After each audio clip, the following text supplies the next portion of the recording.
Good evening, Basil. How are we doing? Very well, Alex. How are you?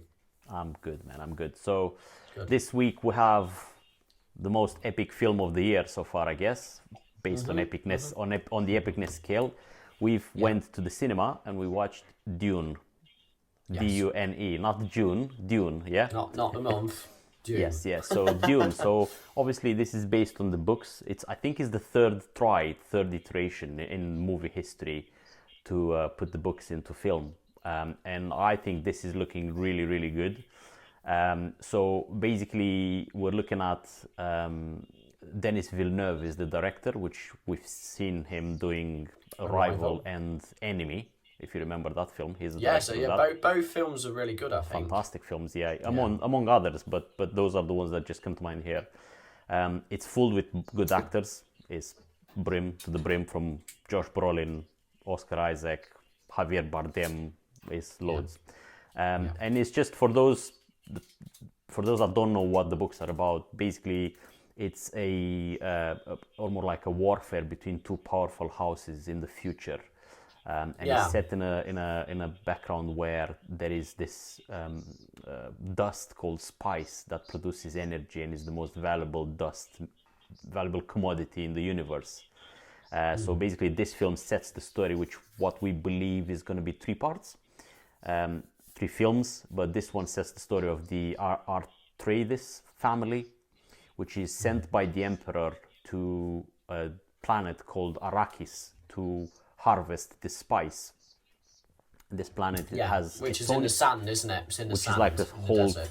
It's just like a whole sand planet. Everything is like in the desert, and basically this planet has its own inhabitants, which have been there for ages, and there is another really powerful family called the Harkonnen family, which are trying to undermine the Artidis family in order to Yeah. get more Because control. Pretty much, you that's say that's the this setup. emperor sends him. This Yeah, emperor we sends him, actually we doesn't he? But haven't. you never actually see the emperor in the Correct, film, do you? correct. Not probably Which is a not in little bit this film. strange. Probably in the next No, film. it's But in that's the next the one. and Yeah. then the whole story of this first film is surrounding the young heir of the Arthritis family that Paul, isn't it? Paul Yeah.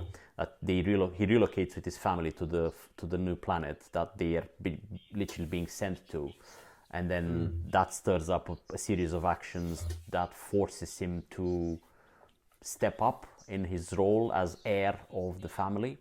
But that's pretty much the premise. But yeah, what did you thought of it?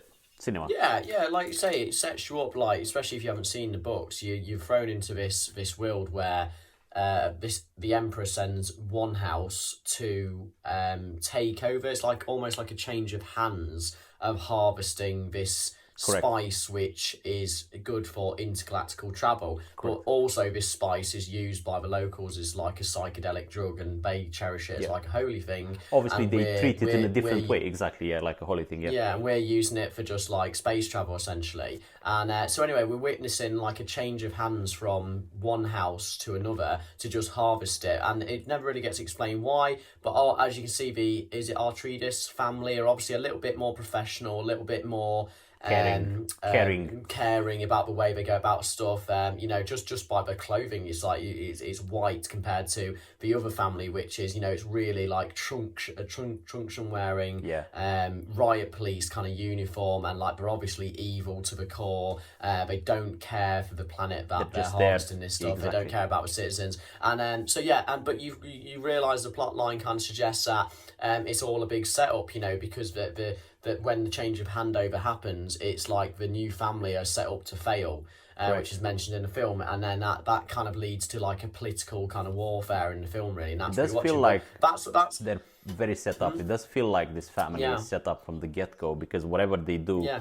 I mean, besides the lack of equipment that the people that have left, the family that has left, they don't leave them barely any harvesting equipment. They have all sorts of.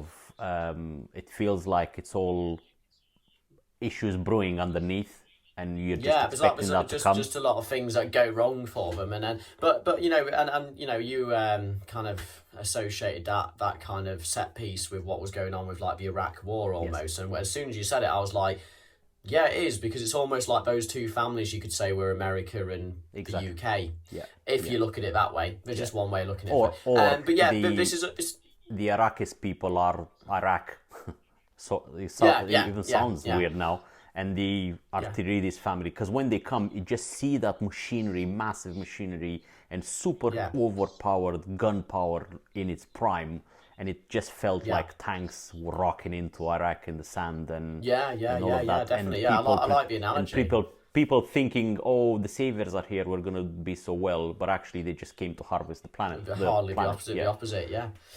Yeah, so, and then obviously all that, what I just said is kind of like a backstory to the actual main story, which is, the young boy from the Archimedes family and his dreams he's having, because he's like considered to be the chosen one for the group that he associates himself with, which can do almost like voice control. And his mother is really pushing him and saying, like, he's going to be the next leader of the universe, pretty much. He might even be the next emperor. Next emperor, it might be, So that's it's all based on him and like his becoming of age, really. But we liked it for its scenery, didn't we? Absolutely. So, it's cinematic set pieces. And, I think it does very good justice to the books. I haven't read the books personally, but I've obviously heard there's a lot of fans out there, and I've heard how good they are. Could it be said that it was epic to Absolutely. maybe too much? It was overflowing with epicness, to be honest. But I don't think. I mean, it can be a bit too much at one point, but if you go just for the visuals, it's amazing. I wouldn't be surprised if he gets awards just for the visuals,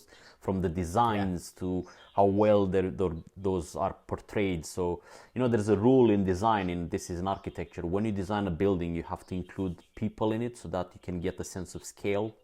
And in this film, every single time you have a little object when you see a big, massive, humongous ship that comes out of the water, you always see a little person there in the front or in the background somewhere, so you can get a sense of scale, and that works every time.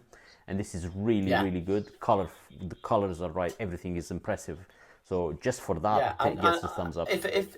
If there was one like criticism, talking of the epicness and the fantastic scenes that you see of just like the scaling landscape and these huge structures and these huge creatures that you see in film, but it's like, if there's one criticism, it's like, I think we agreed that it's almost a bit too much in the film, to the point where they can't really get off the epicness, and that includes the music as well.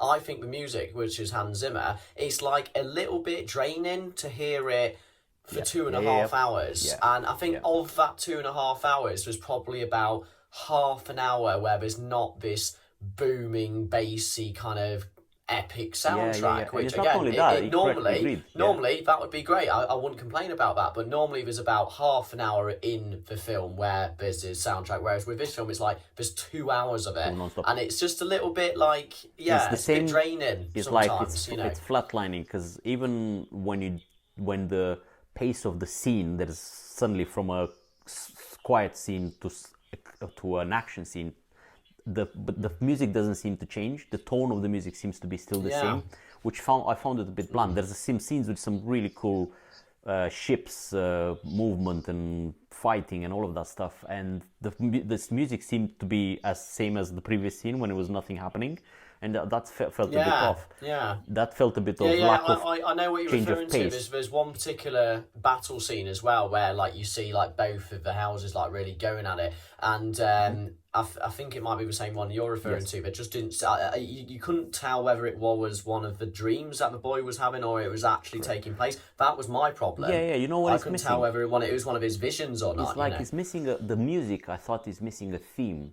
Like you always have a key few sounds that are repeated in various different ways. Like Indiana Jones has a tone. Like Star Wars has a tone. Like that's what I think the music lacked. But otherwise, for the rest of the film, the visuals, the acting is really good, and everything is very well put together. And just for that, I would recommend it, especially for the fans, because they will see much more than what we've seen. And as a non-fan, and as someone who hasn't read the books like yourself and like me, would you go to see part 2? Absolutely. After the big hype of this one? Because I think I would potentially do that. Now, I've watched the first one and you're invested in it. I think I would. Yes. So it does the very good job to set it up. But I would definitely go and see Dune 2 probably next year. I think it's going to come out, but we'll find out. Yeah. All right, sir. Gets the thumbs up from us, though, doesn't Indeed, it? yeah, and we'll talk next week, yeah? Yeah. Take care, Alex. Cheers. Bye.